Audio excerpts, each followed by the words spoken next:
네, 오늘 본문은 빌립보서 전체이기 때문에 읽고 하기는 좀 어려울 것 같아요. 네, 1장부터 한번 살펴볼 텐데요. 그 빌립보서 전체의 주제를 이제 저희가 같이 공부했잖아요. 전체 주제를 한번 이야기해 보라고 하면 저는 복음을 위한 코이노니아라고 정할 수 있을 것 같아요. 복음을 위한 코이노니아.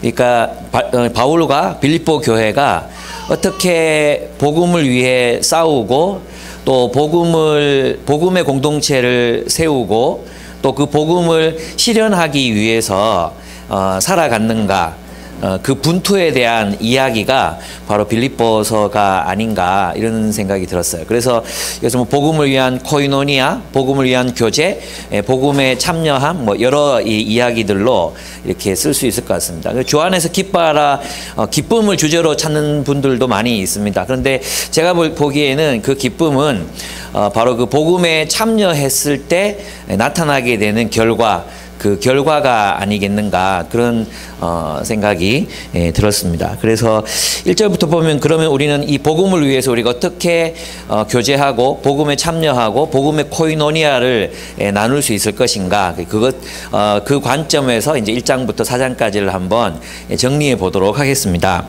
먼저 그 1장 1절에서 11절을 보면 우리는 복음의 동력자들을 위해 기도해야 합니다. 복음의 동력자들을 위해 기도함으로 우리는 복음의 교제에 참여할 수 있습니다. 그래서 복음의 교제를 누린다는 것은 우리가 서로를 위해서 기도하는 존재가 된다, 그런 뜻입니다. 그래서 가장 먼저 이제 기도가 나오잖아요. 참 이것이 저는 빌립보서가 참 좋은 것 같아요. 우리 동력할 때 사역이나 일이나 이런 것들을 우리가 먼저 떠올리게 되지만 바울은 먼저 그들을 향해서 기도했습니다. 그때 기도의 태도를 보면 복음의 동력자들을 위한 기본적인 태도, 또 기도에서의 그 태도가 뭐냐 하면 바로 감사와 기쁨이었습니다. 바울이 빌립보 교회를 생각하면서 감사하고 또 기뻐할 수 있었던 이유, 여러분 고린도 교회를 바라보면서는 근심이 많았잖아요. 바울의 그 이야기를 읽어보면 고린도 교회를 향해서는 근심이 많았어요. 또 요한이 7교회 보낸 편지를 봐도 어떤 교회는 기쁨을 줬지만 어떤 교회는 근심을 줬잖아요. 근데 이 빌립보 교회를 향해서 이제 바울이 기뻐할 수 있고 또 감사할 수 있었던 이유는 그들이 처음부터 복음을 위한 교제에 참여하고 있었기 때문이라고 말합니다. 즉 그들이 복음을 위한 싸움에 동참하고 있었기 때문에 바울은 감사와 기쁨으로 기도할 수 있었습니다. 빌립보 교회는 빌립보에서 복음을 전하면서 그로 인해 고난을 받고 있었고, 또 바울의 선교에도 처음부터 참여해서 지금까지 그 참여가 이루어지고 있었기 때문입니다. 바울의 관점으로 볼 때 빌립보 교회에 어떤 문제가 없었던 것은 아니지만 그의 그 기본적인 태도, 동력자들을 향한 기본적인 태도는 바로 감사와 기쁨이었어요. 그래서 우리도 우리의 부족한 동력자들을 향한 기본적인 태도는 뭐가 되어야 합니까? 감사와 기쁨이 되어야 한다는 것입니다. 근심이나 염려나 불평이나 시비나 이러한 것들이 아니라 감사와 기쁨. 그래서 우리가 서로를 대할 때 감사한 마음, 또 기뻐하는 마음, 이것을 생각해야 된다는 거죠. 네, 이것은 선택입니다. 우리가 동력자들을 바라보면서 불평할지, 화를 낼지, 늘 분노할지, 이런 것들은 또는 기뻐할지, 감사할지, 이것을 우리의 마음의 선택이에요. 저절로 되는 게 아니에요. 그래서 의지적으로 감사해야 되는 거죠. 의지적으로 기뻐해야 되는 것입니다. 예. 그리고 이 사도 바울은 그들을 위해 기도할 때 동력자들에 대해서 확신했습니다. 그들의 미래, 하나님의 계획이 그들 안에서, 그들을 통해서 반드시 이루어질 것이다 라는 것을 확신했습니다. 6절에 보면 선한 일을 여러분 가운데서 시작하신 분께서 그리스도 예수의 날까지 그 일을 완성하시리라고 나는 확신합니다 그랬어요. 여기에서 선한 일을 여러분 가운데에서 시작하신 그러면 그 선한 일이 무엇일까요? 그것은 분명히 빌립보 성도들이 구원받은 일이었을 것입니다. 그리고 그 빌립보 성도들의 구원이 완성되어 가는 일뿐만 아니라 빌립보 성도들 안에서 시작된 그 복음의 사역이 온 세계에 펼쳐져 갈 것을, 이 작은 복음의 사역, 그들 안에서 뭐 인격적인 성숙만이 아니라 그 빌립보에서 시작된 그 복음의 사역이 온 세계를 향해서 하나님의 계획과 목적을 이룰 것을 확신하고 있었던 것입니다.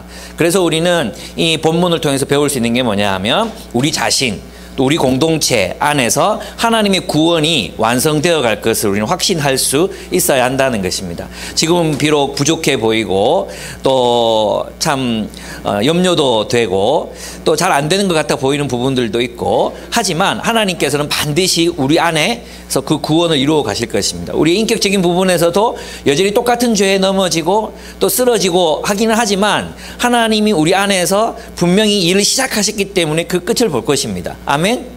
예, 또 빌립보라는 그 작은 지역에서 시작된 그 복음의 그 역사가 온 세계, 온 로마와 온 유럽 그리고 온 아메리카와 아시아를 뒤흔들었던 것처럼 다시 우리 이 기쁨의 교회, 이 작은 교회를 통해서 하나님의 목적과 계획이 이루어져 갈 것이다.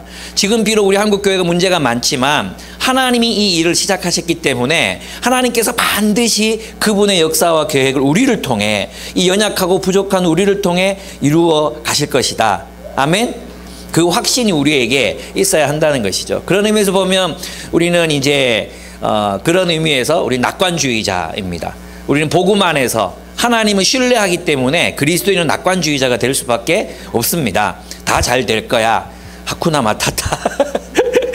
예, 다 잘 될 거라고 우리는 믿을 수밖에 없다는 것입니다. 왜냐하면 하나님께서 역사하고 계시기 때문입니다. 그리고 그래서 우리는 동력자들을 위해서 기도해야 하는데 세 가지를 기도해야 됩니다. 여러분 기억하십니까? 첫째는 우리가 서로를 위해서 기도할 때 뭘 위해서 기도해야 됩니까?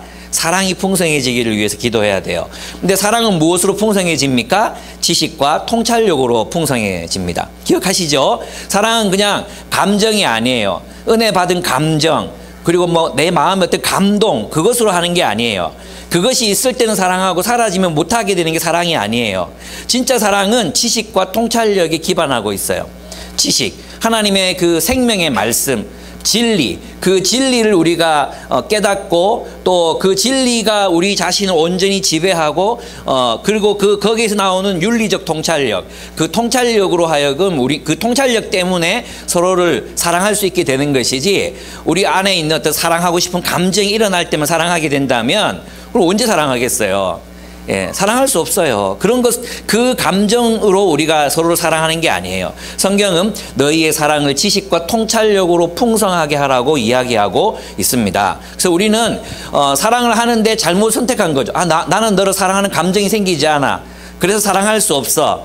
이건 출처를 잘못 밝힌 거죠. 절대 우리의 감정은 사랑을 위한 통로가 또는 기반이 될 수 없어요. 우리의 감정은 굉장히 유동적이거든요. 그러나 이 감정이 지식과 통찰력이 기반할 때 우리는 감정을 통제할 수 있습니다.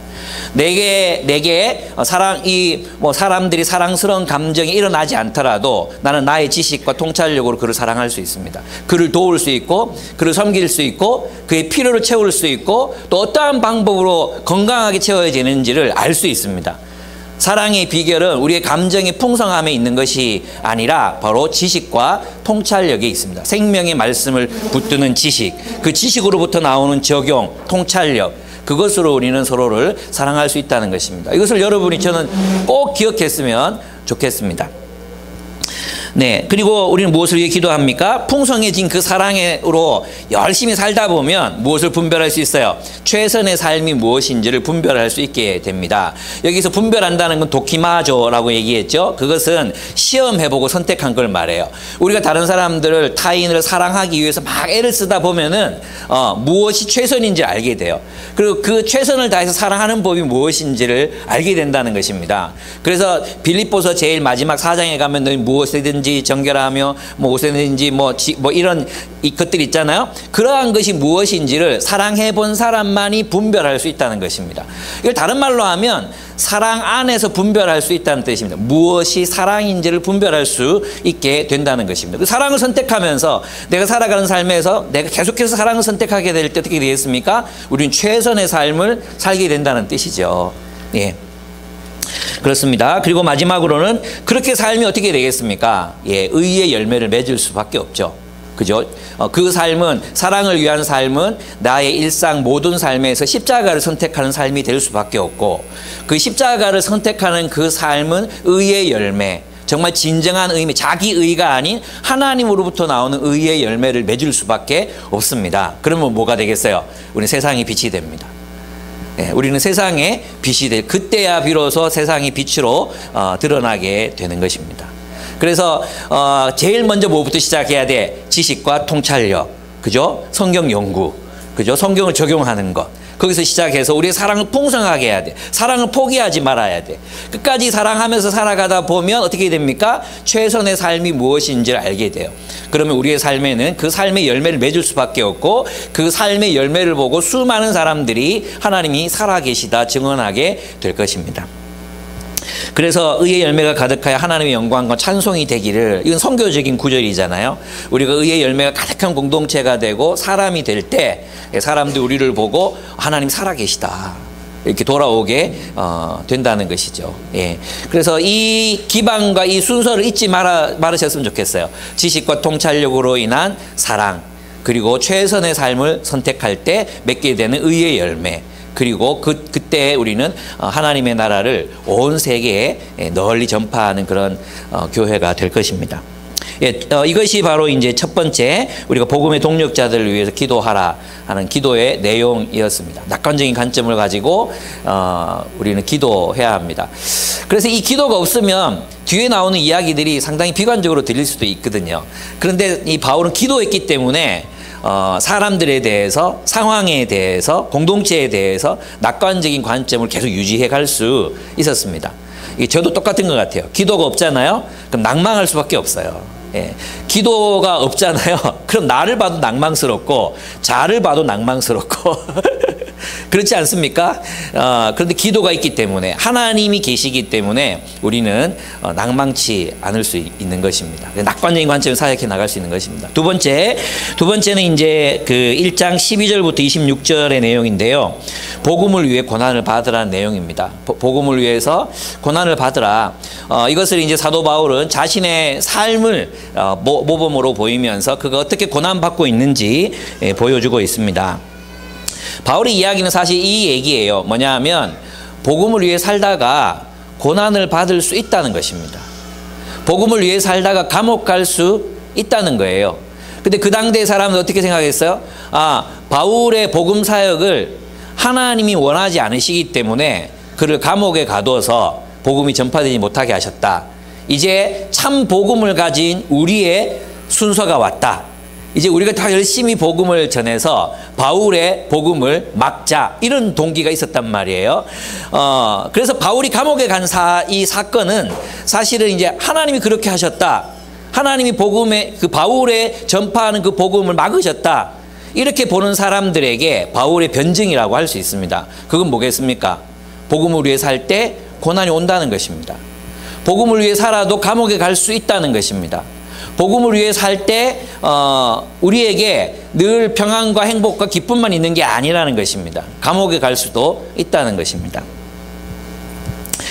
그래서 바울은 복음을 위해 살다가 감옥에 갇혔습니다. 그래서 거기서 이 바울의 이 태도를 우리가 본받아야 합니다. 우리가 복음을 위해 살다가 감옥에 갇히면 우리 안에 있는 확신이 없는 사람은 어떻게 생각하겠습니까? 하나님이 진짜 내가 전하는 이 복음을 막으시나? 저는 백방 그렇게 생각했을 것 같아요. 내가 틀렸구나. 그래서 하나님 나를 가두셨구나. 막 그랬을 수도 있을 것 같고, 또 거기 갇혀 있으면서 또 다르게 생각할 수도 있죠.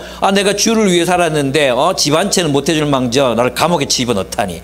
이런 하나님 없는 거 아니야? 나를 여기서도 보호해 주지 못한 하나님 안 계신 거 아니야? 그렇게 생각할 수도 있었을 거예요. 그렇지 않습니까? 근데 바울은 그 모든 상황을 하나님이 허락하신 상황, 무엇을 위한? 복음을 위해 허락하신 상황이라고 받아들인다는 거예요. 이것이 굉장히 중요한 것입니다. 우리 여러분의 직장, 또 가정, 여러 삶의 상황들이 우리에게 닥쳐오잖아요. 그럴 때 우리는 왜 내게 이런 일이 생기나? 왜 내게, 우리 교사들 같으면 왜 내게 이런 반아이들을 나에게 주시나? 내가 도대체 뭘 잘못을 했나? 왜 내게 이런 남편을 주시나? 왜 내가 만나는 직장 상사들은 전부 또라이들밖에 없나? 우리는 그런 이제 생각들을 하게 된다는 거예요. 근데 바울은 그렇지 않았어요. 바울은 그런 상황 속에서 그 상황은 복음을 위해서 하나님이 허락하신 상황이라고 믿었어요.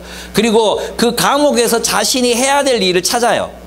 자신이 해야 될 일을 찾아요. 뭘 봤습니까? 친위대. 여러분, 그 로마인들도 잘 만나기 어려웠던 친위대 1000명이 감옥을 지키고 있었거든요. 그 궁궐 감옥 주변에 있었거든요. 9000명은 저 밖에 있었지만 그 로마 친위대에게 복음을 전할 기회를 그는 확보했다고 믿고 그들에게 복음을 전합니다. 그리고 마나안의 젖동생, 헤롯의 젖동생이라는 마나엔을 신자로 얻습니다. 이것이 바울의 관점입니다. 여러분, 우리에게 주어진 상황, 그 상황들을 불가피하게 옮겨야 될 때도 있어요. 성경에서는 분명히 너희가 노예로 부름받았느냐? 자유인이 되기를 원한다면 자유인이 되어도 좋다. 그러나 꼭 옮겨야지만 하나님 나라를 위한 일이 아니다. 우리가 고난받는 이 상황을 하나님의 나라를 위해서 어떻게 받아들일 것인가, 그 관점이 우리에게 중요하다는 거예요. 예. 어쩌면 내 마음에 들지 않는 그 불편한 상황 속에서도 하나님이 내게 가르치시고자 하는 게 무엇이고 내가 여기에서 해야 될 일이 무엇인가, 이걸 찾아야 된다는 거예요. 왜 내게 이런 일이? 답 없어요. 아무리 그렇게 생각해봐도. 그곳에서 내가 해야 될 일이 무엇인가 찾아야 돼요. 저는 보네퍼가 쓴 옥중서신을 읽으면서 감탄했던 게 뭐냐면, 보통 옥중에 가서 쓰는 서신들을 보면 옥중 생활에 대한 얘기를 쓰거든요. 옥중 생활. 뭐 힘들었고 간수가 때렸고 뭐 개가 밉고 막 죽이고 싶고 막 탈출하고 이런 얘기 쓰잖아요. 보통 보면 여러분들 군대 가서 왜 일기 썼잖아요. 군대 일기 보면 밥 먹고 싶다, 배고프다 뭐 이런 거 썼잖아요. 그죠? 그런데 사도 바울은 보네퍼는 그 감옥에서 무엇을 쓰냐 하면 독일 교회를 걱정해요. 감옥에 대한 이야기는 정말 짧게 나와요. 감옥에서 고생하고 있다, 힘들다 이런 얘기는 별로 나오지 않습니다. 대부분 어떤 얘기냐 하면 독일 교회의 미래, 독일 교회가 어떤 방향으로 나아가야 되는가를 친구들과 부모님과 소통하고 이야기합니다. 저는 그것이 바로 보네퍼를 감옥 속에서도 성자로 불리게 했던 이유가 아닌가라고 생각해요.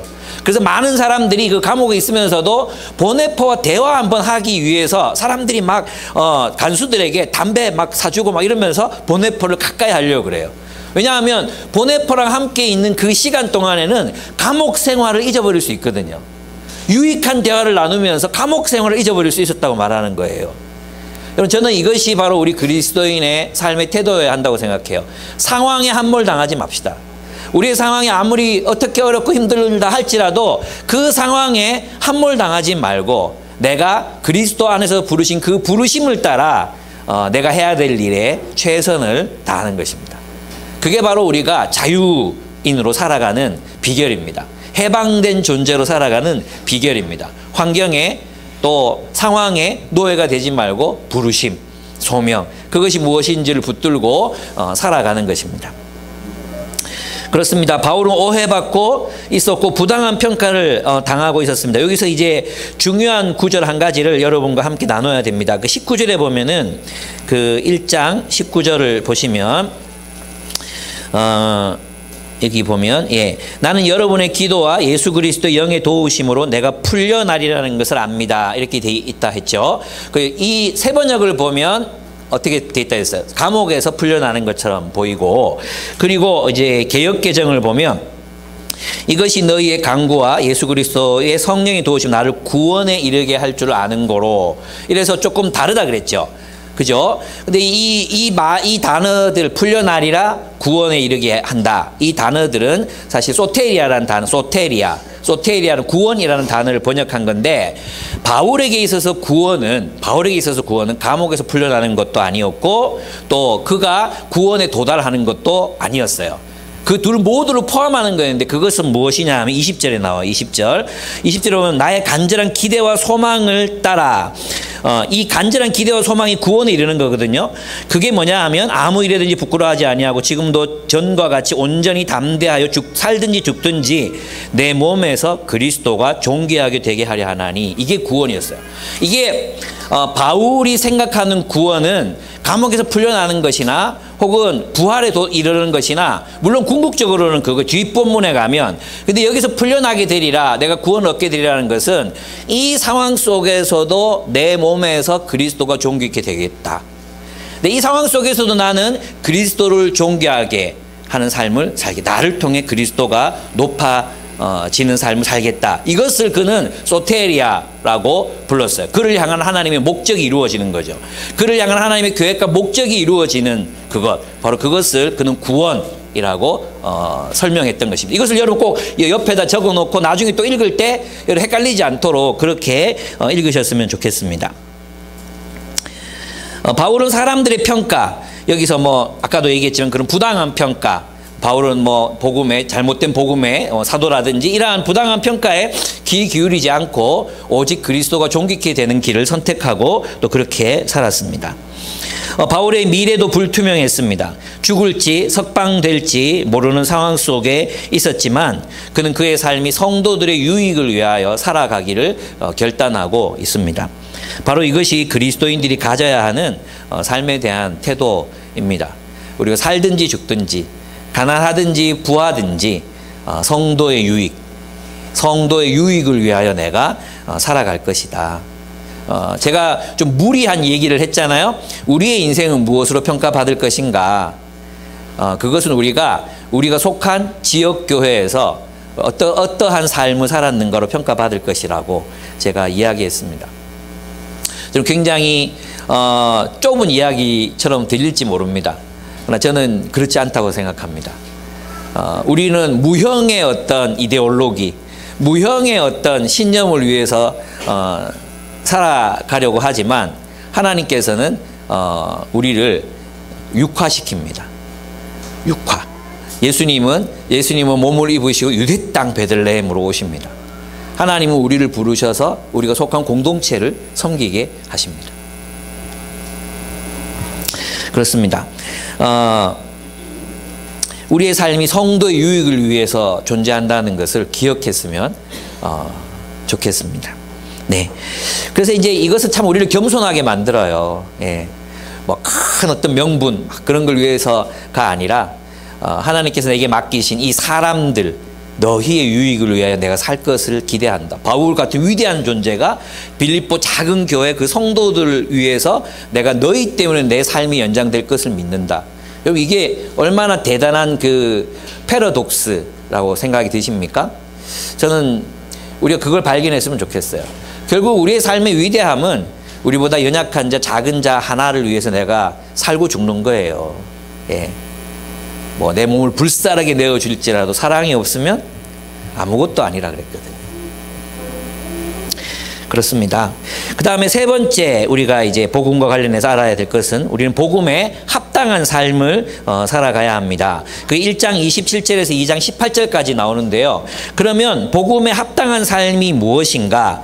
첫째, 1장 27절, 28절을 보면 27절 보겠습니다. 여러분은 오로지 그리스도의 복음에 합당하게 생활하십시오.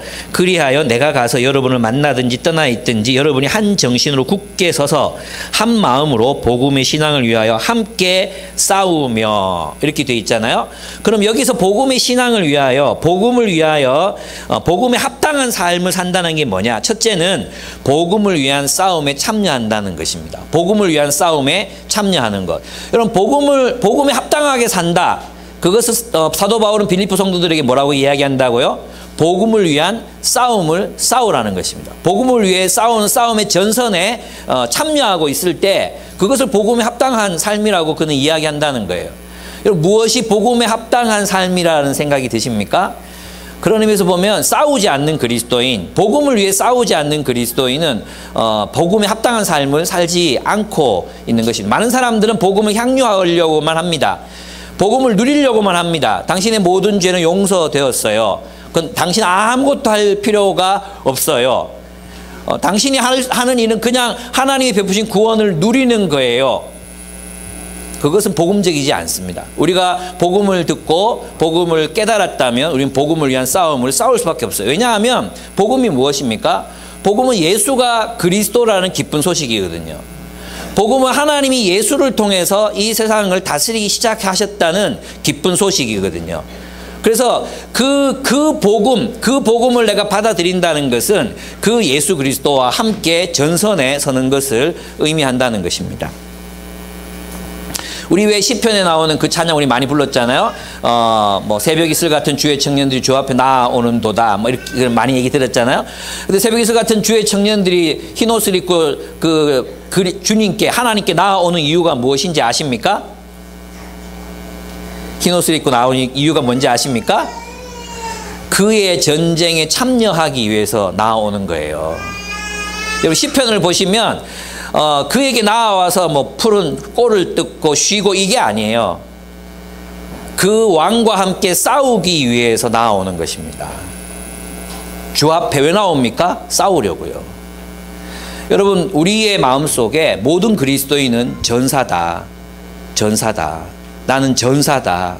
이 정체성이 분명하게 있어야 합니다. 근데 싸우되 세상적인 방식, 폭력으로 싸우는 게 아니죠. 우리의 싸움은 십자가, 우리의 싸움은 저 정사와 권세, 이것에 관련, 혈과 육에 대한 게 아니라 그랬잖아요. 정사와 권세, 통치. 누구의 통치를 따를 것인가?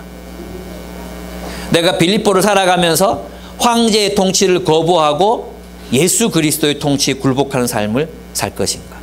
여러분 이제 이 싸움이 이제 굉장히 격렬해질 것입니다. 우리는 그동안에 대한민국은 사실은 미국과 함께 기독교 위에 설계되고 또 기독교적 가치 또 기독교를 옹호받는 그 정권들, 기독교를 옹호하는 정권들에 의해서 기독교가 계속 지속되어 왔기 때문에 별다른 고난이 사실은 없었어요. 근데 이번에 이제 우리가 최초로 겪게 되는 게 낙태예요. 낙태 시술을 이제 합법화가 됐잖아요. 낙태 시술 할 수 있다 이렇게 됐단 말이에요. 그것이 합헌 됐단 말이에요. 그 무슨 뭘 의미하는지 아십니까? 그건 이제는 낙태를 반대하는 사람들은 불법이 되는 거예요. 낙태 시술을 하지 않겠다고 하다가 고소를 당할 수도 있는, 많은 사람도 아니라고 말하지만 그런 상황에서 이제 여권론자들이 예를 들어 어떤 산부인과가 저기는 낙태를 안 해줘. 그럼 어떻게 되는지 아십니까? 시민운동이 일어나는 거예요. 앞에서 피켓팅하고 여기는 여성의 인권을 존중하지 않는 산부인과입니다. 여기를 가지 마세요. 이런 일들이 이제 일어나기 시작하는 거예요. 미국에서는 동성애가 합법화된 주들이 대부분이잖아요. 그래서 그 공립학교에서는 동성애를 반대한다는 가르침을 가르칠 수 없어요. 예. 이제 이런 미국이 이제 기독교 제국인 미국이 무너지면서 한국도 동시에 똑같이 무너질 거예요. 이제는 우리가 정말로 그리스도인답게 살기 위해서는 진짜 그동안의 고난, 이건 굉장히 메타포적인 의미가 많았거든요. 근데 진짜 고난을 감수해야 되는 시기가 우리들에게 도래하고 있습니다. 여러분 그때 어떻게 하시겠습니까? 아니 단도직입적 여러분이 산부인과 의사는 어떻게 하시겠습니까? 기독교인 산부인과 의사다.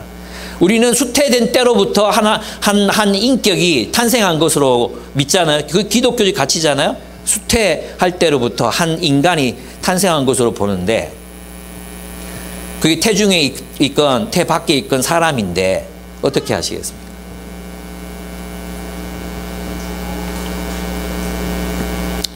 그렇습니다. 복음을 위한 싸움에 참여하는 것은 로마 황제가 지배하는 땅에서 주 예수 그리스도의 통치를 따라 살아가라. 그 삶은 전쟁과도 같았습니다. 빌립보에서는.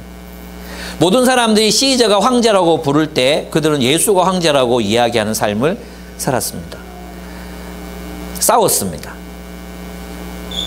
그래서 그들은 군인이었던 사람들은 군인이 되기를 포기하고 그리스도인이 되었습니다. 그 말은 자기 직장을 잃어버렸다는 뜻입니다.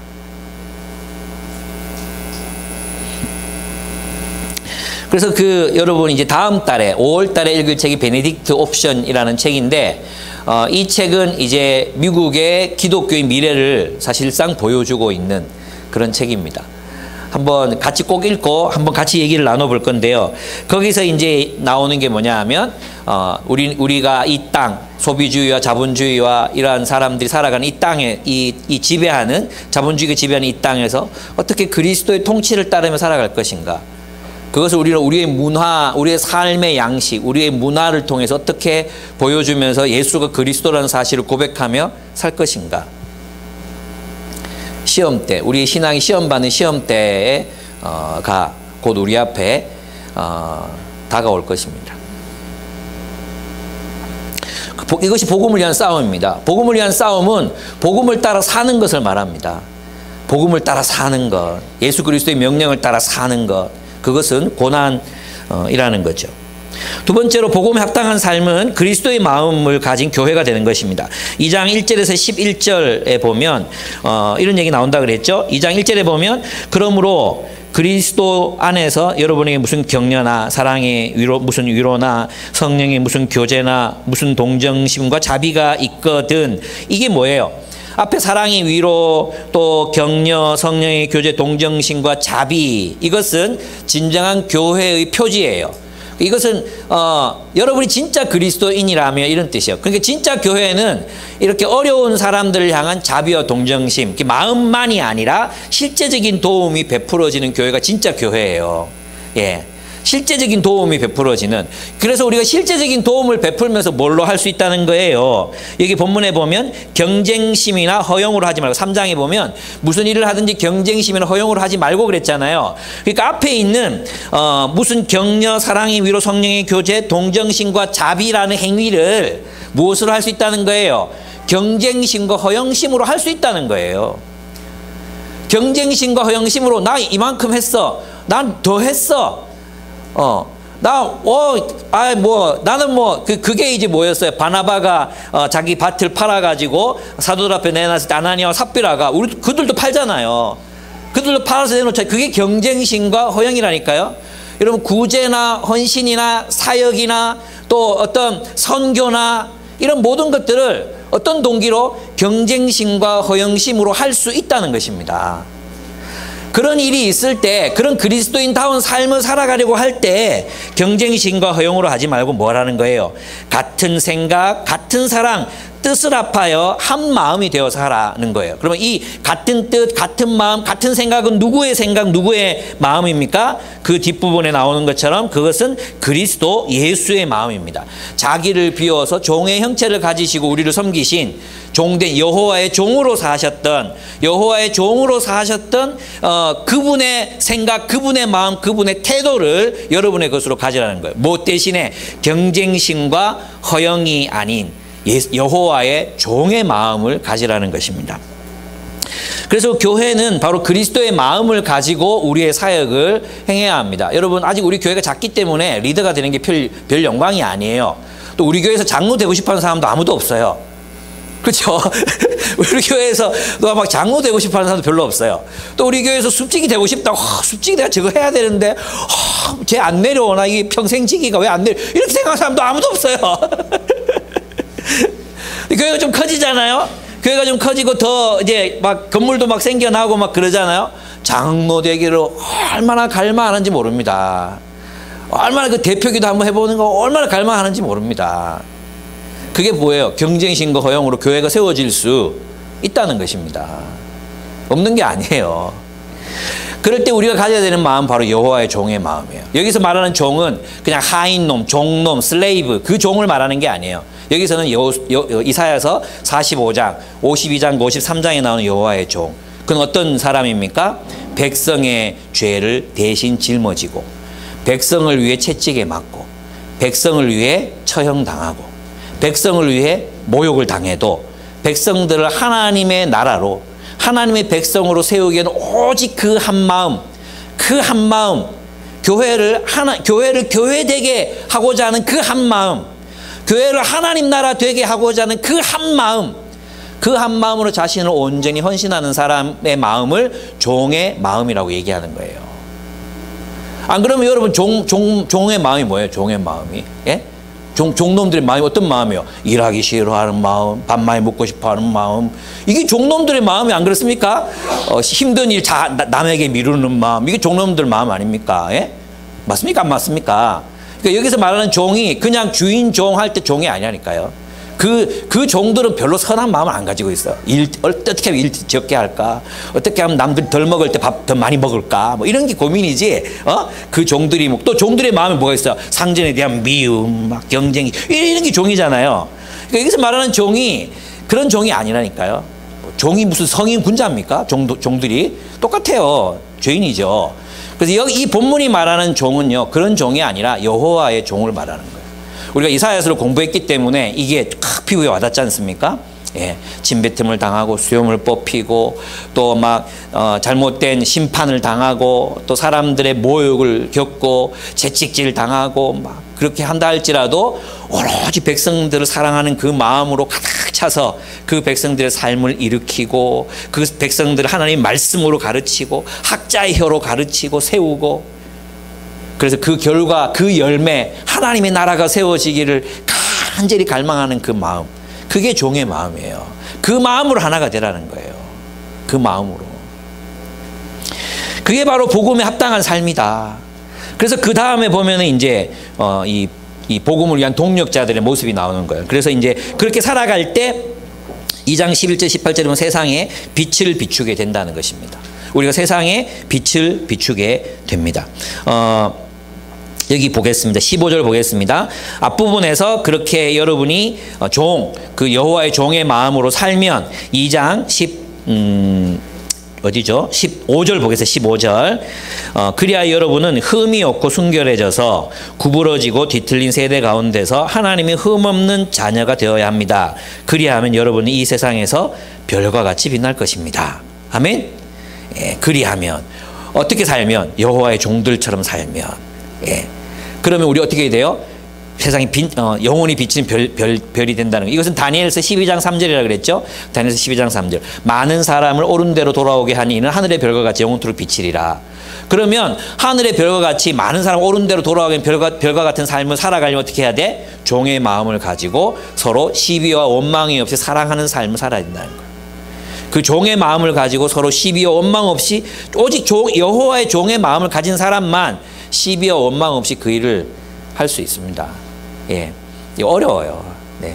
구체적인 예를 들고 싶지만 들면 안 될 것 같아요. 예. 그래서 못 들겠어요. 저는 제 아내의 모습을 보고 그런 거 많이 느껴요. 예. 죄인들을 품고 사랑하고 용서하고, 나 같으면 얼굴도 보기 싫은 사람들인데 안아주고 기도해주고 연락하고 이런 거 보면 아휴, 난 아직 멀었구나 막 이런 생각이 나가지고 막 그렇습니다. 예, 제가 그런 사람입니다. 저는 뒤끝이 있습니다. 저는 뒤끝이 있어요. 근데 아내는 죄인이 나를 너무 사랑하면서 훈련이 많이 돼서 그런지 웬만한 죄인은 다 받아주는 것 같아요.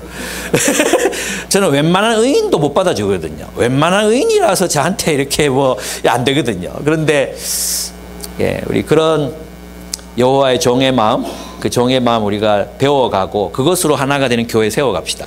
그리고 우리 모두가 종이 돼야 된다니까. 여호와의 종이 돼야 된다니까. 종놈들이 아니고 저 하인들이 아니고 무슨 앞치마 두르고 뭐 설거지하고 그런 게 아니고 주차 봉사하고 그런 중요한 게 아니에요. 뭐 주차 봉사 개나 소나 다 할 수 있는데 그 뭐 그런 게 아닙니다. 예, 여호와의 종의 마음을 가지는 건 성경을 깊이 알고 정말 하나님의 마음에 이게 접해야 돼. 예, 신접해야 돼. 신접. 하나님의 마음에 접해야 돼. 예. 예, 그걸로 되는 거예요. 그걸로. 우리 그런 마음으로 살았으면 좋겠어요. 그럴 때 그 결과가 또 세상에 빛을 비추게 된다. 예. 우리 한국 교회가 이제 빛을 못 비추는 이유를 아시겠잖아요. 그죠? 이런 이 종으로 우리가 살지 못했어요. 그죠? 교회를 교회되게 하지 못했어요. 세상에 나가서 뭐 하는 거는 많았는데 교회를 교회되게 하지 못했단 말이에요. 이제 우리가 여기에 초점을 맞춰야 되는 거죠. 네. 그 다음에 세 번째, 우리는 복음을 위해 동력해야 합니다. 2장 19절에서 30절입니다. 여기서 본문에 보면 이제 복음을 위해서 동력하는 동력자 어떻게 살았나? 첫째, 좋은 동력자는 진실한 메신저가 되어야 된다 그랬죠. 진실한 메신저. 이 진실한 메신저가 되어야 되는데 이 디모데는 그렇게 선발된 사람이었어요. 그죠? 바울이 볼 때 디모데는 바울의 마음, 성경적으로 훈련된 그 마음을 디모데는 동일하게 가지고 있었어요. 여러분 이제 디모데를 왜 뽑았냐 하면, 디모데를 왜 세웠냐 하면 객관적인 팩트를 잘 전달할 수 있는 사람이기 때문이 아니었어요. 여러분 모든 역사는 해석된 역사라는 말 알죠? 예, 대학 때 다 배웠죠? 모든 역사는 뭐? 해석된 역사라고. 팩트로서의 역사는 없어요. 팩트로서의 역사는 없어요. 뭐 처음 들어보는 것처럼 여러분 교양 시간에 다 배운 거예요. 모든 역사는 해석된 역사예요. 그렇다면 디모데가 바울의 마음을 정확하게 알려면 어떻게 해야 되겠어요? 바울처럼 살았어야 되는 거야. 바울과 함께 경험하고 바울의 생각을 공유할 수 있어야 바울의 이야기를 빌립보 교회 가서 전달할 거 아니에요. 안 그렇습니까? 팩트만 전달할게. 그 불가능해요. 바울의 마음을 알아야 그 상황 속에 전달할 수 있어요. 빌립보 교회를 보고 바울처럼 판단할 수 있어야 돼. 그래야지 진실한 메신저가 될 수 있잖아요. 그것이 이제 리더의 역할이라는 거죠. 리더의 역할. 그래서 디모데는 그냥 객관적인 지식을 잘 전달하는 사람이었기 때문에가 아니라 그는 진리에 의해서 훈련된 관점, 진리로 훈련된 관점을 가지고 있었어요. 이것이 리더의 역할이라는 거예요. 리더의 자격이라는 거죠. 리더는 누가 되는가? 진리에 의해 훈련된 관점, 하나님의 말씀에 의해 연단되고 확인된 그 관점을 가진 사람이 리더가 될 수 있어요. 그래야 전달할 수 있죠. 그래서 여러분 리더가 이러면 안 된다 그랬죠. 목사님이 설교 시간에 이런 얘기 하셨는데 나는 그거 도무지 이해가 안 돼. 그런 일이 진짜 벌어졌어요. 지난주에 제가 돈에 대한 설교를 했잖아요. 돈에 대한 설교를 했는데 대학부 일부 이제 그룹에서 목사님이 변했다. 돈을 사라. 목사님이 변했다. 이러면서 이제 막 쉐어링이 됐다는 거예요. 그래서 내가 너무 웃겨가지고 뭐가 변했다 하던데 돈에 대한 관점이 변했대요. 뭐 나는 변한 거 없거든요. 옛날부터 우리 열심히 벌어서 나누자. 이게 이제 저의 관점이고, 열심히 이제 한 가지 더 보충된 거 있다면 열심히 모으자. 요거 하나 이제 보충이 됐죠. 근데 열심히 모으자 이게 자본주의 관점이다. 이렇게 된 거예요. 그럴 때 리더들이 해야 되는 역할은 무엇입니까? 목사님이 말씀하신 것은 그런 의미가 아니라 이렇게 이제 잘 전달해서, 그래도 못 알아듣는 사람도 있기 때문에 오늘 한 번 더 이제 설교하게 될 건데, 그렇습니다. 그래서 잘 전달해야 돼. 이렇게 말하면 안 된다 그랬죠. 목사님 왜 그런 말씀 하시는지 모르겠어. 이렇게 얘기할 때 나도 모르겠다. 네가 가서 물어봐라. 이러면 안 된다 그랬어요. 네, 잘 전달해야 돼. 또 뿐만 아니에요. 우리 공동체 안에는 끊임없이 오해가 생겨날 수밖에 없어요. 왜냐하면 살아온 역사가 다르잖아요. 살아온 역사, 그리고 훈련받은, 교육받은 그 배경이 다르잖아. 그래서 교회로 올 때 설교를 들을 때도 선이해를 가지고 듣는단 말이에요. 이게 다 있거든요. 근데 우리 교회에서 10년, 20년 함께 말씀을 연구해온 사람들은 이 선이해가 비슷해졌어. 근데 이제 처음 교회로 오거나 이런 분들에게는 이 맥락이 다른 거예요. 그래서 왜 저 말이 무슨 뜻이 싸우라, 이렇게 싸우라, 평화를 위해서 싸우라, 이렇게 내가 말했잖아요. 그때 어떤 분이, 대학생 중에 하나가, 아니 평화를 이루는데 왜 싸워야 돼요? 내가 분명히 뒤에 설명했는데 평화를 이루려면 싸우면 안 되잖아요. 이렇게 얘기하는 거예요. 그런 뜻이 아니잖아. 제 말 이해되십니까? 예, 그렇게 잘 전달할 수 있는 사람. 왜냐하면 빌립보 교회와 바울이 또 오랫동안 떨어져 있었죠. 그러니까 정말 지혜로운 사람이 필요하단 말이에요. 그리고 교회가 규모가 더 커지면 커질수록 이런 오해들이 더 많아질 거예요. 그럴 때 중간 리더십들이 정말 하나님의 뜻, 진리 안에서 이걸 잘 전달하는 역할이 정말로 중요합니다. 그 다음에 좋은 동력자는 그리스도 예수의 일에 우선순위를 두는 사람입니다. 디모데는 자기 일이 아닌 그리스도 예수의 일을 섬겼습니다. 그는 바울과 함께 바울을 위해 그 일을 했습니다. 여러분, 우리는 헌신이라는 것을 생각할 때 막연해요. 막연. 우리가 하나님 앞에 헌신한다 이 얘기를 듣잖아요. 그러면은 하나님께만 헌신하는 거라고 생각해요. 하나님이 그런 방식으로 우리를 헌신시키지 않습니다. 바울은 구체적으로 누구와 함께 일할 것인가, 어디에서 일할 것인가, 어디에 헌신할 것인가를 물으십니다. 우리는 막연해.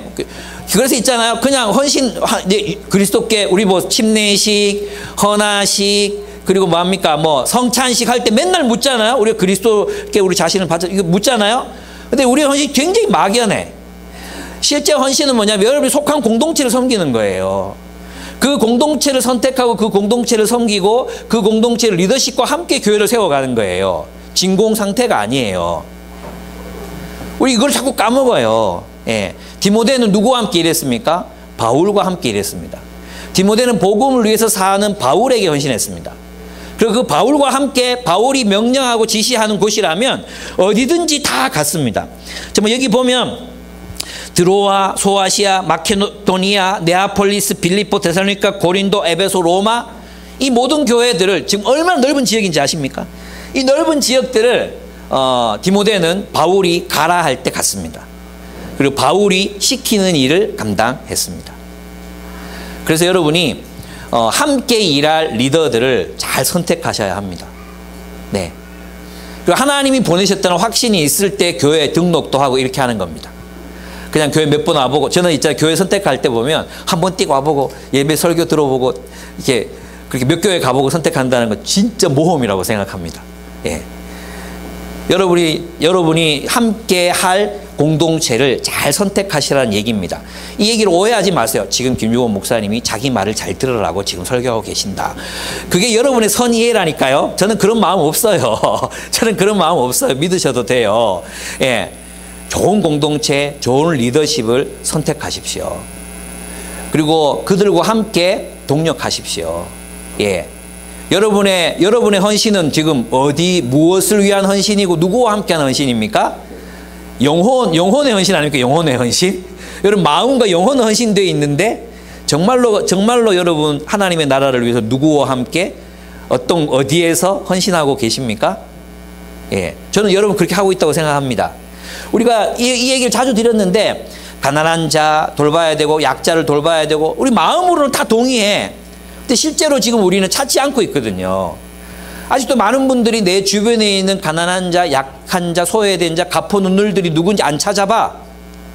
찾으려고 애도 안 써. 나한테 물어보지도 않아. 목사님 나 그거 하고 싶은데 어떻게 하면 되겠어? 물어보지도 않아. 관심이 없는 거죠. 그러니까 우리의 헌신은 그냥 우리의 머릿속에 들어있어. 우리의 머릿속에. 우리 머릿속에서 상상 속에서 헌신을 계속하고 있는 거지. 나는 지금 헌신된 사람이야. 나는 헌신된 삶을 살고 있어. 예수 그리스도의 헌신은 몸에 대한 거예요. 몸. 주님께서 우리에게 헌신을 요구하실 때 우리 몸을 요구하시는 거예요. 몸. 그 몸을 누구와 함께 어디에서 누구를 위해 헌신할 것인가. 디모데는 바울의 사역을 선택한 거예요. 그리고 그 바울에게 헌신했어요. 네. 그렇습니다.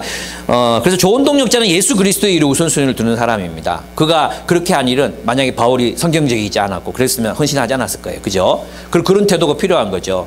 네. 세 번째, 좋은 동력자는 삶의 궤적을 통해 자신을 증명합니다. 너희가 디모데의 연단을 아노니, 그 얘기 들었죠? 디모데의 연단. 이 연단이라는 말은 시험해서 알게 된 인격을 의미한다 그랬죠. 시험해보고 알게 된 인격입니다. 이 테스트의 기간을 거쳤다는 것입니다. 그는 시간의 시험을 견뎌냈습니다. 시간의 시험을 견뎌냈어요. 누가 리더가 될 수 있느냐? 누가 리더가 될 수 있느냐 하면 앞에서 얘기했지만 구체적인 헌신이 이루어지는 사람, 진실한 메신저가 될 수 있는 사람, 게다가 이제 세 번째 뭐예요? 누가 리더가 될 수 있느냐? 삶의 궤적을 통해 자신을 증명한 사람이에요. 그래서 이제 진짜 리더는 시간을 통해서 선별되는 것입니다. 테스트되는 시간이 필요해요. 예. 이게 없으면 모르는 거죠. 그가 진짜 하나님의 나라에 헌신한 사람인지. 그러면 사도 바울은 그에게서 무엇을 보았습니까? 관계에서 아들이 아비에게 헌신하듯이 그는 꾸준히 나에게 아들이 아비에게 하는 헌신을 거듭해 왔다. 여러분 있잖아요. 조금 할 수 있어요. 조금 내게 유익이 될 때, 관계가 편할 때, 불편하지 않을 때, 그럴 때 관계에 헌신하는 거 쉬워요. 여기서 너희가 디모데 연단을 안다. 아들이 아비에게 하듯이. 이건 우리의 관계 속에서 테스트 돼야 된다는 거죠. 리더들은. 이 사람이 미운 사람이 생겼을 때 어떻게 반응하는가. 이 사람이 아무에게도 인정받지 못할 때도 어떻게 살아가는가. 오해를 받을 때는 그 오해를 풀기 위해 어떤 노력을 하는가. 그 관계를 어떤 방식으로 맺는가.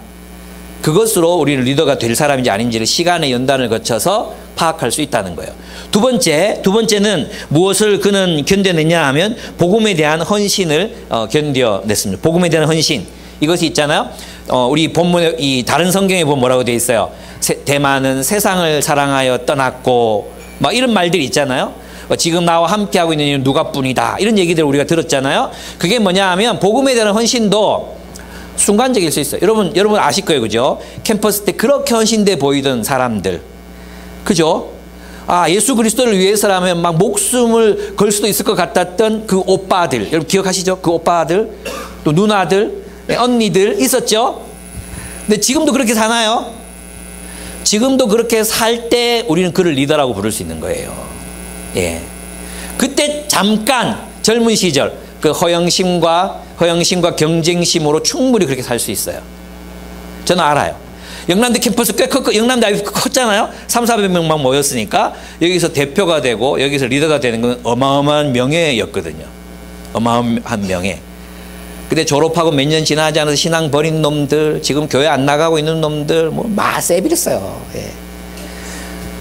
진짜 많아요. 나는 내가 뭐 했나 싶을 정도로 또 잘 살아가는 사람도 있겠죠. 있다고 믿고 싶어요, 진짜. 예. 있을 거예요, 그죠? 여기 다 와 있잖아. 우리 교회 다 와 있잖아. 여기 있잖아요. 시간의 시험을 견뎌야 된다. 헌신이라는 것도 1, 2년, 3, 4년, 뭐 리더 할 동안, 회장 할 동안 할 수 있어요. 10년, 20년, 30년, 일생을 일관되게 주를 섬기는 거, 그거야말로 진짜 어려운 거예요. 관계에 헌신하는 것도 어렵지만 그 복음에 헌신하는 것도 그렇게 쉬운 게 아니에요. 네. 그걸 통해서 검증된 사람들이 리더로 세워지는 것입니다. 세 번째, 그의 행동을 보고 아는 것입니다. 디모데는 어떻게 살았죠? 노예처럼 섬겼다 이렇게 돼 있어요. 노예처럼. 예, 이 당시 노예들이 시키면 휴일도 없이 일했잖아요. 그가 복음을 위하여 노예처럼 일했다. 그러니까 행동을 보고 아는 거죠. 말이 아니고 그거 어떻게 사는가. 우리 그런 거 많이 학생 때 많이 경험하지 않습니까? 막 같이 뭐 하자고 막 PBS 하고 막 뭐 하자. 우리 가난한 사람 살아야 된다. 막 이렇게 해놓고는 돈 내자 그럴 때는 왜? 이런 애들 있잖아요. 기도해야 된다. 막 도전 받아놓고 같이 기도하러 모이자 그러면 안 오는 애들 있잖아요. 그럼 똑같아. 행동을 보고 아는 거죠. 그래서 이 세 가지 어떤 사람을 리더로 세울 것인가. 그는 관계에 헌신된 사람인가를 보고, 두 번째, 그는 복음에 꾸준히 헌신해온 사람인가. 그리고 세 번째가 뭐였죠? 예, 행동. 그가 삶으로 헌신하는 사람인가. 예, 그것을 뭘 견뎌야 돼? 시간을 견뎌야 돼, 시간. 오랜 시간을 통해서 견뎌내는 거죠. 예. 그 테스트, 디모데는 그런 사람이었다는 거예요. 디모데는 굉장히 대단한 사람이죠. 이 디모데 같은 동력자를 가진 바울은 굉장히, 정말 참 복 있는 사람이에요. 또 여러분 같은 동력자를 둔 저도 되게 복 있는 사람이라고 저는 생각해요. 저는 리더 모임을 할 때마다, 숲지기 모임을 할 때마다 확인해요.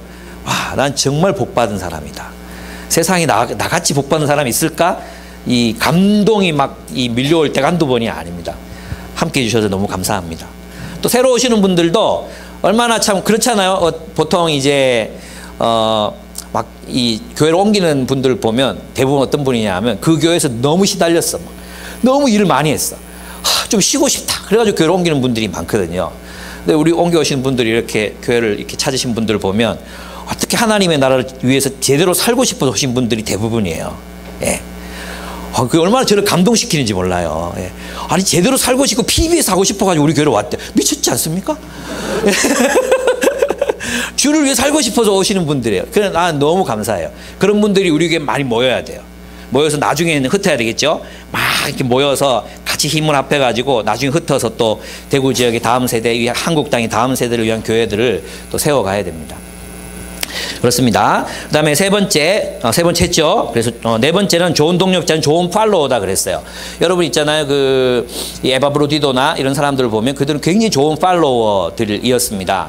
여러분 지도자와 리더와 좋은 관계를 맺어야 됩니다. 리더도 멤버들과 좋은 관계를 맺어야 되지만 여러분들도 리더 이러면 이 보통 보면 있잖아요. 아랫사람들한테 굉장히 잘해요.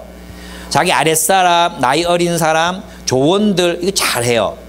근데 자기 윗사람하고 관계가 늘 안 좋은 분들이 계세요. 그거 극복해야 돼요. 예, 좋은 관계를 맺으셔야 됩니다. 이 얘기는 굉장히 노골적으로 들리죠. 예, 나와 좋은 관계를 맺어라. 예, 그 좋은 관계를 통해서 선한 게 흘러갑니다. 예, 배울 게 있습니다. 그러니까 좀 청년 사역을 30년 했습니다. 30년. 30년 동안 읽은 책이 수천 권이고 수천 명을 만났습니다. 그죠? 그러면 예, 저를 귀하게 여기시고 예, 한마디라도 받아들일 게 없나 수첩도 꺼내고 이렇게 저를 만날 때는 저를 존중하시면서 이렇게 한마디라도 들을 게 없나 이런 자세로 만나야지. 니나 내나 사람이다. 그런 거 안 됩니다. 리더를 존중할 줄 알아야 됩니다. 제가 여러분 이거 왜 가르치냐 하면 요즘 젊은이들이 윗사람에 대한 존경심이 별로 없어요. 예, 윗사람에 대한. 근데 이 사회가 그렇게 만들었죠. 우리나라는 특별히 일제시대를 거쳐서 이 리더십이 형성이 됐기 때문에 윗사람을 존경하면 나쁜 놈이 되는 거예요. 성경에서는 그렇게 말하지 않잖아요. 그래서 여러분에게 선한 리더를 선한 리더로 알아보고 그와 좋은 관계를 맺는 연습들을 여러분 해가셨으면 좋겠어요. 윗사람과 관계가 어그러져 가지고 좋을 거 하나도 없어요. 여러분 내가 얘기했죠. 느헤미야가 섬겼던 아닥사스다입니까 누굽니까? 하여튼 그 왕은 그 세계사에서 유례가 없을 정도로 난폭한 왕이었어요. 근데 느헤미야는 그에게 인정받거든요. 그에게 인정받아요. 그래서 뭐 합니까? 하나님 나라를 위한 길이 열리잖아요. 그 성벽문을 건설할 길이 열리잖아요. 여러분 이거 꼭 기억하셔야 돼요. 네. 그렇습니다. 그 다음에 이제 쭉 가서 네 번째 복음 안에서 우리는 기뻐해야 합니다. 우리 복음 안에서 동력해야 된다 그랬죠. 세 번째는 복음 안에서 기뻐해야 합니다. 이것을 다른 말로 하면 주 안에서 기뻐하라 이런 얘기를 하고 했습니다.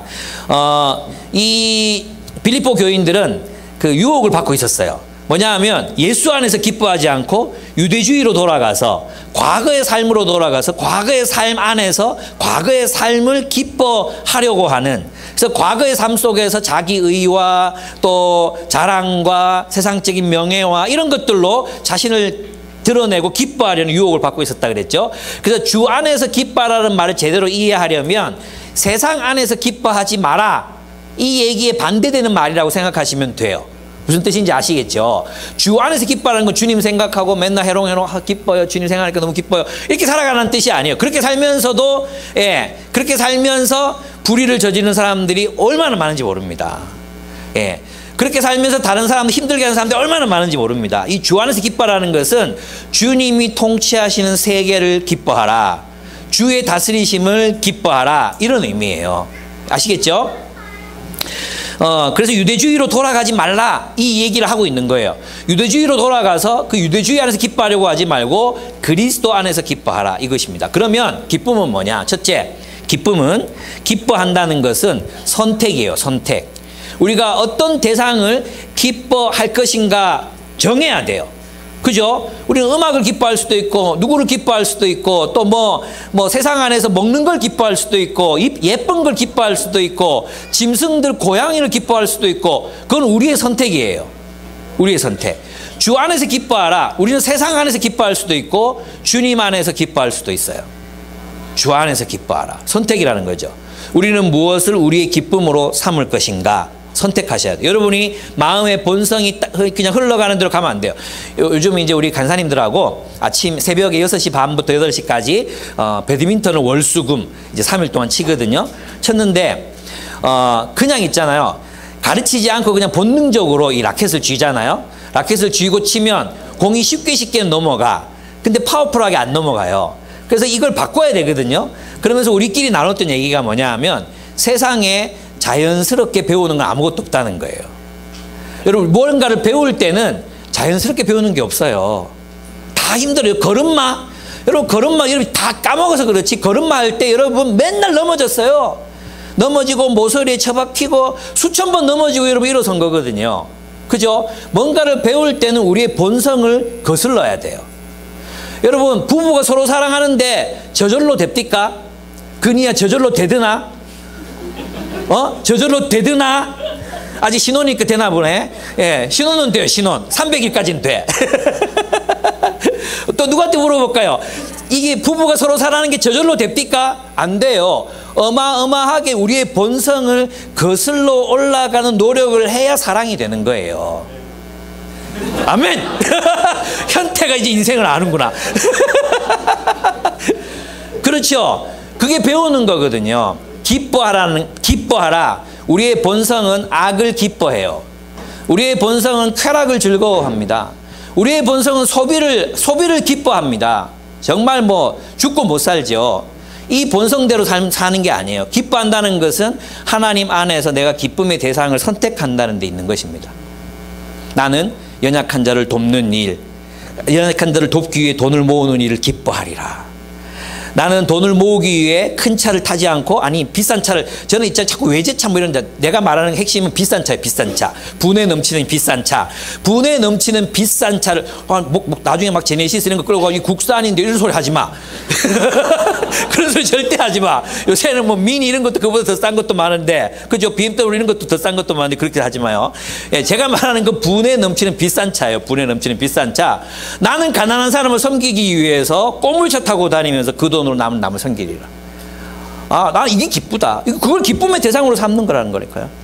뭐 해외여행 다닐 수 있죠. 해외여행. 자기 뭐 좋은 데 다닐 수 있죠. 근데 나는 그런 데 다니지 않고 필리핀, 디아즈모, 필리핀의 저 쓰레기촌, 그런 곳들을 여행하며 내가 그곳에 뭔가 내가 가지고 있는 작은 것들이지만 그것들을 베풀리라. 나는 그것을 기쁨으로 삼으리라.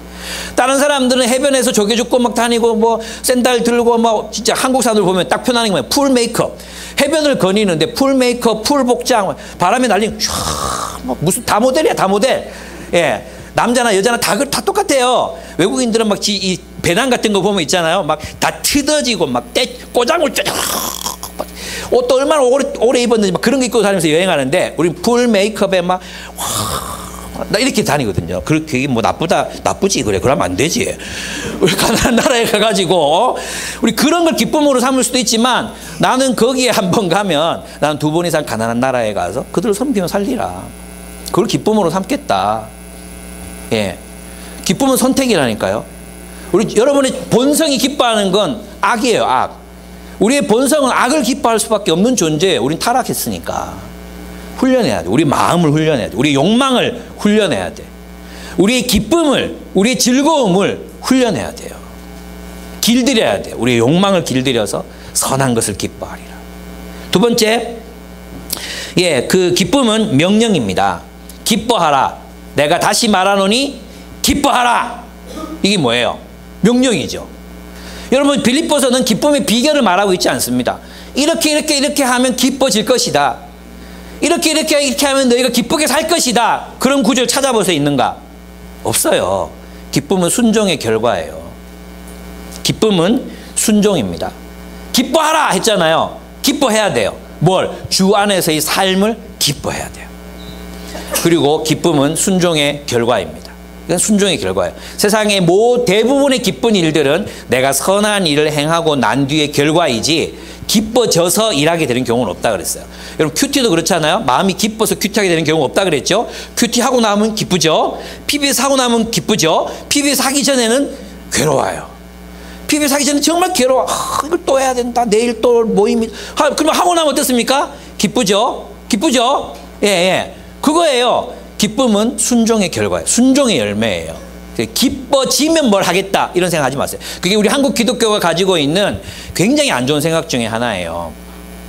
근데 이게 모순되거든요. 지금 죄인인데, 죄인은 악을 기뻐할 수밖에 없는데, 본성이 기뻐지는 것은 정말 우리의 삶, 이게 본문에 봤잖아요. 삶을 계속 훈련해서 성화에 이른 사람이라야 겨우 이제 선한 걸 기뻐하고 아름다운 걸 기뻐할 수 있게 되는 거거든요. 연단, 훈련, 성화의 과정, 자라남, 이게 있어야 되는 건데, 이거 없이 우리가 아직 성숙도 못 해놓고, 아직 성숙하지도 않아, 발걸음도 걸음마도 아직 못하는 사람들이, 마음이 기뻐지면 순종하겠습니다. 그거 없어요, 그런 거. 만약에 그렇다 하더라도 수련회 갔다 와서 딱 3일 가는 거, 3일. 3일도 안 가요. 수련회 갔다 와서 집문 열고 딱 들어가서 동생 얼굴을 보는 순간, 또는 부모님을 보는 순간, 우리 모든 은혜가 다 사라지죠. 예. 기억하십시오. 기쁨은 의지적 결단입니다. 순종하려는 의지적 결단에서부터 비롯되는 것이 기쁨입니다. 그리고 이제 4장으로 가면 우리는 평화를 위해 이 복음 안에서 평화의 공동체를 함께 세워야 가야 합니다. 첫째, 우리 깨어진 관계를 회복하기 위해서 애써야 합니다. 복음의 공동체를 세워야 합니다. 이것이 복음에 참여한다는 뜻입니다. 우리 깨어진 관계 회복하기 위해서 일해야 합니다. 그리스도인들은 갈등을 방치해서는 안 됩니다. 기독교 공동체는 갈등을 방치하는 공동체가 아닙니다. 예, 갈등이 일어나면, 물론 악인들이 있어요. 악인. 이 갈등을 해결하지 않으려는 악인들이 있어요. 그들과는 어느 정도 노력해보고 안 되면 이제 기다려야 돼요. 기다림이 필요한 거죠. 그러나 그래서 이 갈등을 해결하려는 것이 우리를 지속적으로 상처를 입히고 위험하고 그런 거라면 우리는 그걸 하지 않아야 돼요. 무슨 말인지 아시겠죠? 그러나 일반적인 의미에서 이런 갈등이 일어나잖아요. 그럴 때는 그 갈등을 해소하기 위해서 공동체 전부가 노력해야 돼. 여러분, 그래서 있잖아요. 누군가가 뒷담화를 하거나 이럴 때는 어색한 분위기의 공동체가 돼야 돼요. 우리 주은혜 교회 다니는 분들이 한테 얘기를 해줬는데, 그래서 누군가가 막 우리는 이거 막 하고 싶잖아. 다른 사람 얘기 막 하고 싶잖아요. 근데 하면 그 사람이 좀 이상해지는 분위기. 좀 여기서 다른 사람 얘기를 하지? 이런 분위기가 돼야 되는데, 우리는 그런 막 다른 사람 얘기를 막 이렇게 하면 어떻게 됩니까? 나도 이런 습관이 있거든요. 저 뒷담화 정말 좋아하거든요. 까시거리, 누구랑 교제한대. 깨졌대. 왜 깨졌대? 남자가 그랬대? 여자가 그랬대? 이런 너무너무 막 까시거리 좋아하잖아요. 나한테 그런 본성이 있어요. 예. 그래서 이런 거 있을 때 우리는 주의해야 되는 거죠. 내가 이게 내 죄성이 나오는구나. 내 악이 여기서 나오는구나. 주의하고 또 그런 분위기의 공동체가 안 되도록 정말 애를 써야 되는 거죠. 그렇습니다. 두 번째, 그래서 깨어진 관계를 회복하기 일해야 되고 또 중재해야 됩니다. 그 다음에 샬롬의 공동체를 세워갑시다. 그러기 위해서 우리가 해야 될 일이 무엇이었냐 하면 너그러움이라고 그래요. 너그러움이 필요하다. 그래서 너그러움. 이 너그러움이라는 것은, 이 관용이라는 것은 너희 관용을 알게 하라 그랬잖아요. 이 관용이라는 것은 마음 넓은 상태, 이런 상태가 아니라 그랬죠. 그죠? 누가 나한테 뭐라 그래도 이게 관용이 아니에요. 진정한 관용은 뭐냐 하면 타인의 스토리, 타인의 이야기에 참여하는 게 관용이에요. 그래서 내가 그 사람의 존재를 이해하려고 애쓰는 것, 그 사람의 그냥 다 받아주는 게 아니거든요. 이 받아준다는 게 뭐냐 하면 그 사람의 스토리와 그 사람의 이야기 속으로 내가 들어가서 그 사람이 가지고 있는 고통과 아픔과 기쁨과 슬픔을 함께 공감할 때 나는 관용하는 존재가 된다고 할 수 있습니다. 그래서 상대방 입장과 처지에 대한 상상력이 필요하다 그랬어요.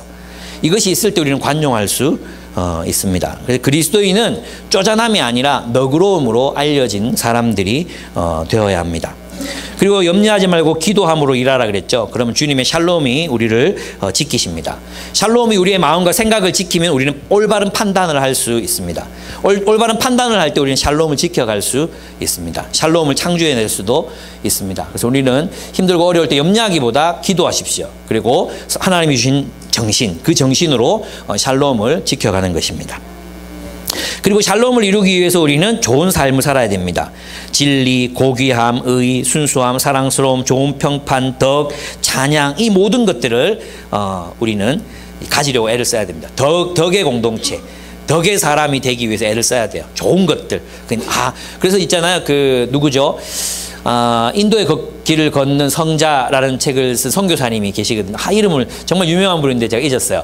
이분은 좋은 습관이 뭐냐 하면 다른 사람에게서 좋은 덕이 발견될 때 그것을 자신의 습관으로 삼는데요. 그러니까 다른 사람에게 좋은 면이 발견되잖아요. 그러면 그 사람에게서 배우는 거예요. 모방하는 거죠. 제가 인격은 어차피 페르소나라고 그랬죠. 예, 페르소나란 말은 뭐냐면 연극할 때 연기하는 사람들이 썼던 이 가면을 말해요. 가면. 이게 이제 이중인격, 나중에 그런 거 설명할 때 페르소나라는 말을 쓰는데, 근데 저는 인격이라는 것은 결국 덕이라는 것은 훈련을 통해서 형성되는 거라고 생각해요. 그런 의미에서 보면 연기해야 돼요. 연기. 배워야 돼요. 그 사람처럼 살아보는 연습을 자꾸 해야 되는 거죠. 예, 저도 이제 여러분들에게서 좋은 면들을 발견하잖아요. 그럼 그것을 내 것으로 삼기 위해서 그 사람처럼 행동하고 말해보는 것, 이런 것들이 우리에게 필요한 거죠. 그래서 바울이 뭐라 그래요? 너희는 우리를 본받으라 라고 말하잖아요. 우리를 본받으라. 예. 그 바울과 그들의 공동체 어떤 모습을 본받으라는 것입니까? 종으로 살았던 그 삶을 본받으라. 익샘플. 그죠? 익샘플이 뭐예요? 그 본을 따라서 계속해서 내가 연습해야 되는 거, 연습 없이 이루어지지 않거든요. 연습 없이 이루어질 수 없어요. 계속해서 내 그 좋은 모습들을 바라보고 자꾸 내 것으로 삼아서 연습하셔야 됩니다. 그것이 우리를 본받으란 말의 뜻입니다. 이제 마지막으로 4장 마지막 부분, 지난주에 있었던 헌금의 원리들에 대해서 얘기했습니다. 뭐 요약하자면 이것입니다. 헌금은 사랑의 표현이어야 한다는 것이죠. 근데 이 사랑의 표현이어야 할 돈, 이 돈이 주로 어디에 있었느냐? 흑암의 세력 속에 파묻혀 있었다. 그래서 우리는 돈을 그냥 하나님의 통제권 밖에 던져두고는 알아서 그냥 쓰기를 원했는데, 그러다 보니 우리의 탐욕에 따라 돈을 사용하게 됐다는 거죠. 그래서 우리는 돈을 길들일 필요가 있습니다. 돈을 우리의 종으로, 의의 종으로, 평화의 종으로 길들일 필요가 있다는 거예요. 그래서 저는 이런 생각이 들었어요. 정말 좋은 신앙은 어디에서 드러나는가? 우리의 관계를 통해 드러나잖아요. 그죠? 두 번째는 우리가 시간을 어떻게 사용하는가에 드러나잖아요. 세 번째, 우리가 돈을 어떻게 관리하는가에 따라 드러난다고 생각해요. 예, 우리가 가난한 사람을 돕지 않으면서 신앙 좋은 그리스도인이라고 말할 수 없잖아요. 그죠? 그렇죠? 그러면 가난한 사람을 돕기 위해서는 결국 우리가 뭘 해야 되는가? 비록 우리가 적게 벌지만 그 적은 가운데서 1,000원, 2,000원, 10,000원, 20,000원이라도 모을 줄 알 때, 내가 내 돈을 관리할 수 있을 때 우리는 다른 사람을 섬길 수 있단 말이에요. 이 돈을 우리의 욕망의 영역에다 우겨놓고는 욕망대로 사용하면서 우리가 주를 위해 살겠다. 이것은 마치 우리의 관계를 내 욕망대로 하겠다. 그러면서 우리 좋은 관계를 맺겠다. 이거 똑같은 거라는 거죠. 돈은 그리스도의 통제권 안으로 들어와야 합니다. 주님의 통치를 받아야 합니다. 그래서 돈을 길들이자. 그래서 앞으로 돈을 적으로 보지 말자. 돈을 나를 타락시킬 수 있는 나쁜 놈, 이 나쁜 놈 더러운 것, 이 우상, 이렇게 바라보지 말자. 돈을 어떤 눈으로 보자? 사랑스럽게 바라보자. 돈은 사랑의 도구, 사역을 위한 도구, 또 하나님이 기쁘시게 받으시는 예물이라고 주님이 말씀하셨어요. 그래서 이 타락의 영역 속에 있는 이 돈을 끌고 와서 어떻게 해요? 길들여서, 이 돈을 잘 길들여야 돼. 길들여서 예배를 위한 도구, 사랑을 위한 도구, 선교를 위한 도구로 사용하자. 그것이 이제 제가 여러분과 함께 나누고 싶은 그런 얘기예요. 그렇게 하려면 어떻게 해야 돼? 돈을 잘 관리해야 된다. 그래서 모으자. 푼돈 이렇게 나누는 것도 중요하지만 모으자. 모아서 정말 도움이 필요한 사람들에게 쾌척할 수 있는, 또 뭐 재단도 세우고 뭐 어떤 펀드레이징도 하고 뭐 할 수 있는 그런 교회가 돼 갔으면 좋겠다. 그런 말씀을 여러분들하고 함께 드리고 싶었어요. 저는 타락하지 않았어요. 돈에 대한 관점도 바뀐 게 없어요. 그래서 오해하지 마시고, 단지 달라진 게 있다면 좀 모으자. 이걸 좀 더 강조하는 쪽으로 달라졌다는 걸 여러분들이 생각해 주시면 좋겠습니다. 결국 바울은 빌립보서에서 말하고 싶었던 게 뭐냐 하면 우리가 복음에 어떻게 참여할 수 있는가 하는 거였습니다. 그 내용들을 여러분과 함께 6가지 정도로 나눠서 이야기를 했습니다. 예, 우리는 복음을 위해 고난을 받고 복음의 공동체를 세우고 또 복음을 위해서 함께 동력하고 또 복음을 위해서 우리의 재물을 나누고 복음의 교회를 세워가는 것, 이것이 우리가 감당해야 되는 일이라는 것입니다. 복음을 위해 산다는 것, 너무 기쁘고 행복한 일인 것 같습니다. 그렇게 함께 복음을 들고 복음과 함께 전진해가는 우리 공동체가 되기를 바랍니다. 우리 함께 기도하겠습니다. 우리